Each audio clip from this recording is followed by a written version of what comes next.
दोस्तों, पश्चिम बंगाल में नया घोटाला हुआ है जिसे सुनकर आपके होश उड़ जाएंगे।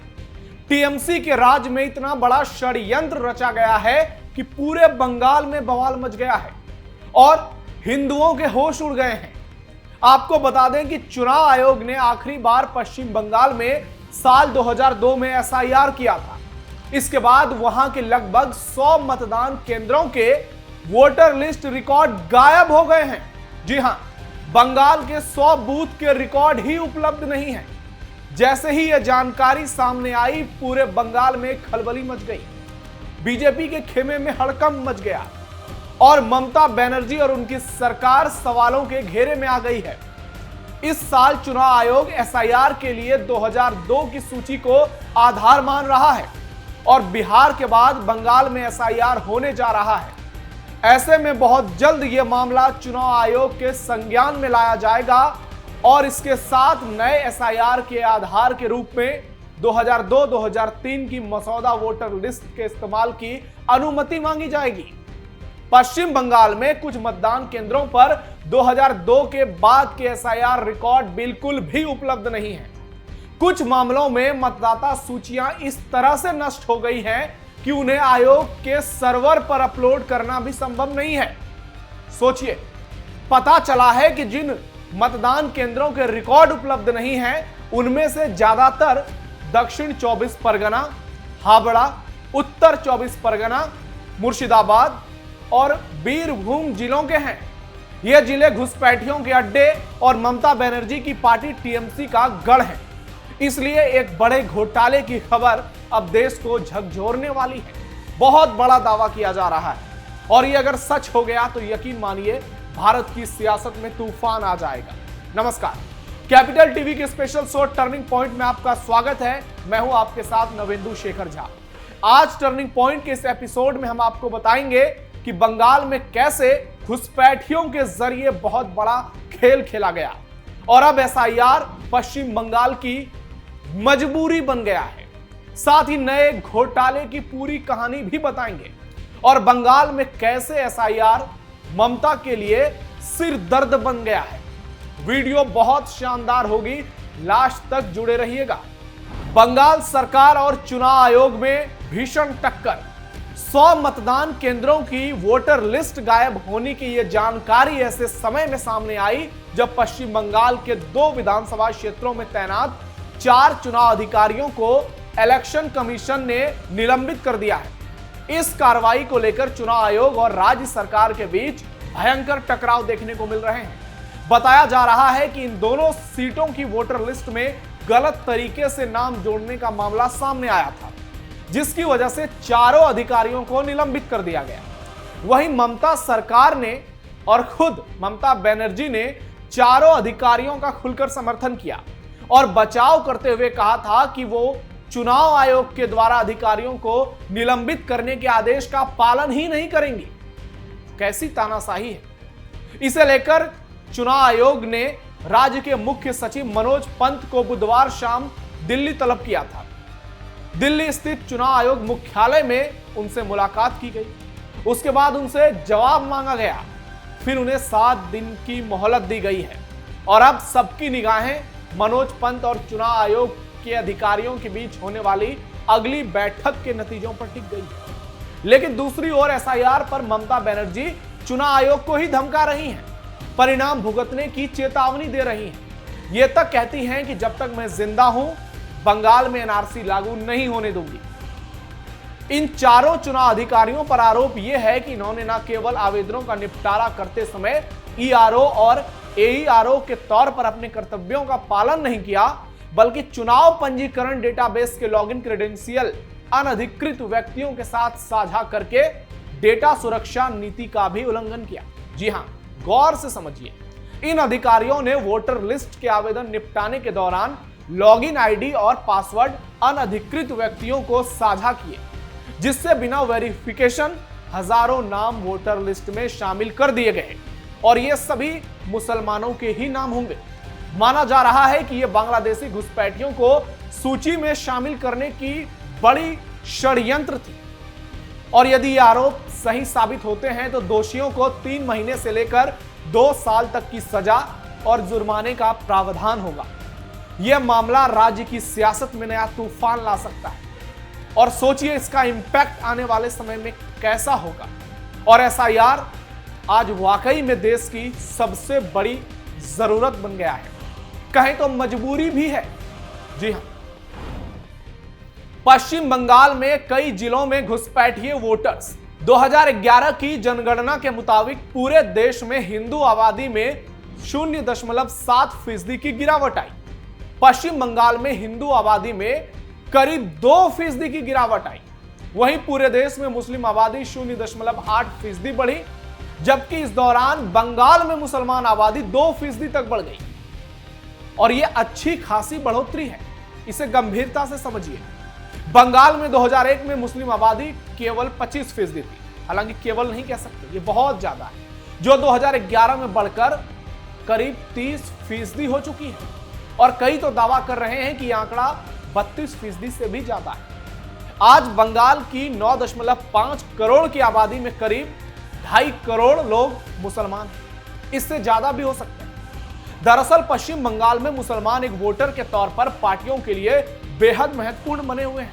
टीएमसी के लिए मुस्लिम वोटर कुछ इलाकों में कुछ इस कदर फैले हुए हैं कि ये 76 इलाकों में चुनाव नतीजे तय करते हैं। जी हां, ये इनका फोकस फिक्स है, जगह जगह ये फैले हुए हैं।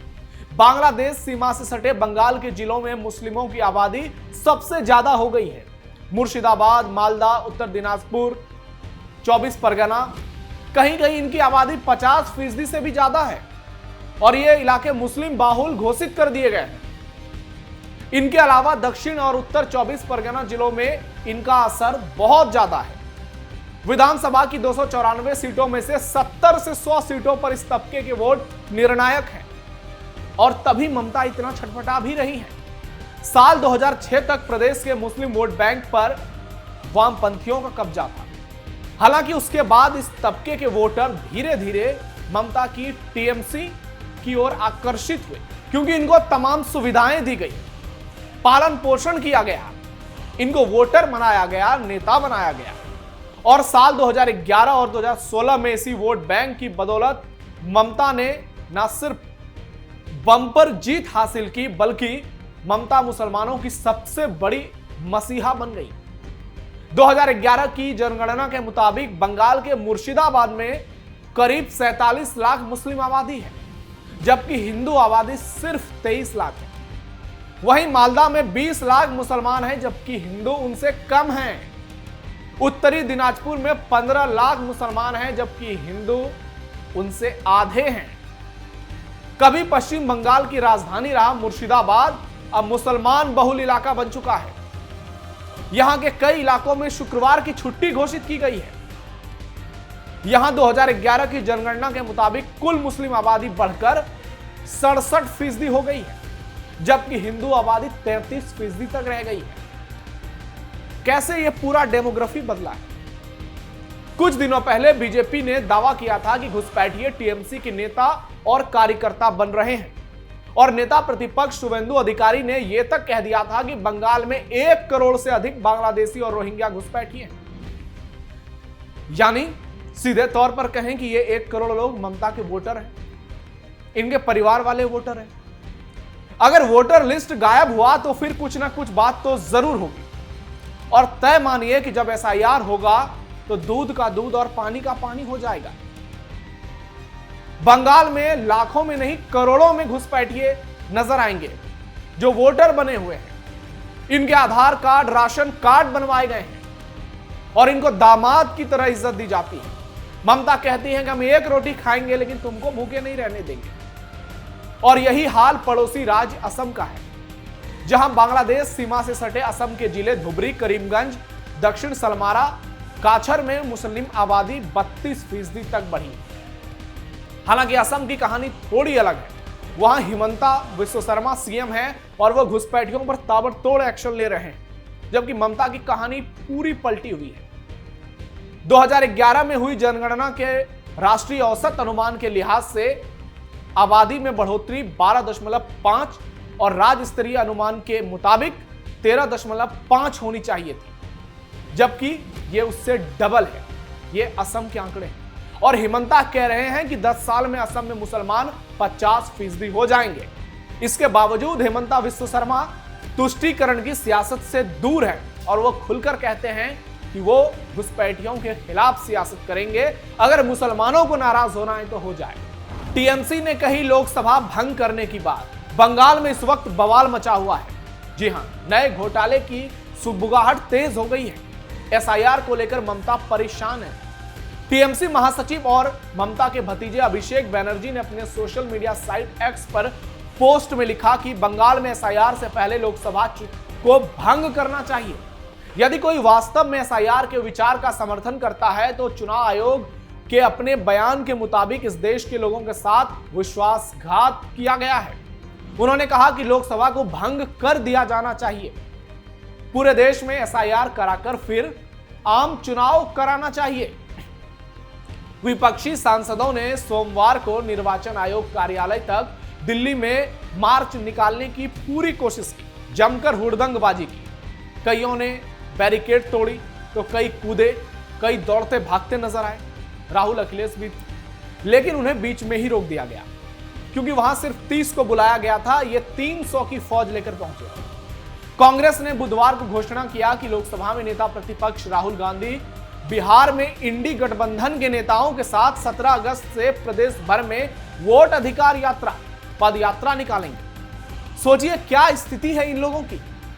कैसे ये लोग हार के डर से बेचैन हैं, हताश, निराश हैं और बौखलाए हुए हैं।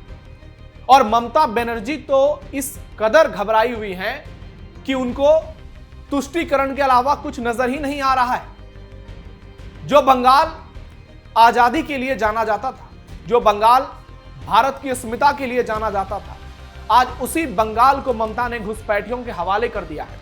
बंगाली कार्ड ममता का आखिरी विकल्प। आए दिन बंगाली अस्मिता का कोई ना कोई दांव चलकर ममता बनर्जी सत्ता की कुर्सी लगातार चौथी बार हासिल करना चाहती है। इसलिए उन्होंने अब एक और नया फैसला किया है जिससे उनकी बौखलाहट साफ नजर आती है। पश्चिम बंगाल की ममता सरकार ने राज्य के सिनेमा घरों में प्राइम टाइम के समय में बंगाली फिल्मों को बढ़ावा देने के लिए नया नियम लागू कर दिया। अब प्रदेश के सिनेमा घरों में प्राइम टाइम शो दोपहर 3 बजे से रात 9 बजे तक होगा। आदेश में कहा गया है कि सभी सिनेमा घरों के लिए प्राइम टाइम शो में कम से कम एक बंगाली फिल्म दिखाना अनिवार्य है। मल्टीप्लेक्स के लिए भी हर स्क्रीन पर इस दौरान एक बंगाली फिल्म प्रदर्शित करना बेहद जरूरी है।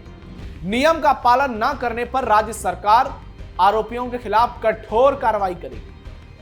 आपको मैंने कई बार अपने शो टर्निंग पॉइंट में बताया है कि बंगाली भाषा का मुद्दा उठाकर ममता अपनी चुनावी नैया पार करने की कोशिश में लगी है। इसलिए बांग्लादेशियों पर कार्रवाई से वो छटपटा रही है। उन्हें बड़ा दर्द हो रहा है देश भर में जो बांग्लादेशियों पर हंटर चल रहा है।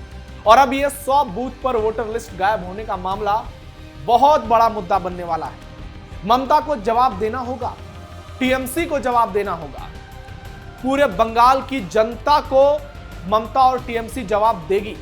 क्योंकि सोशल मीडिया पर लोग ममता सरकार पर एक बड़े घोटाले का आरोप लगा रहे हैं। जी हां, बहुत बड़ा घोटाला जिसे लेकर बड़े दावे किए जा रहे हैं।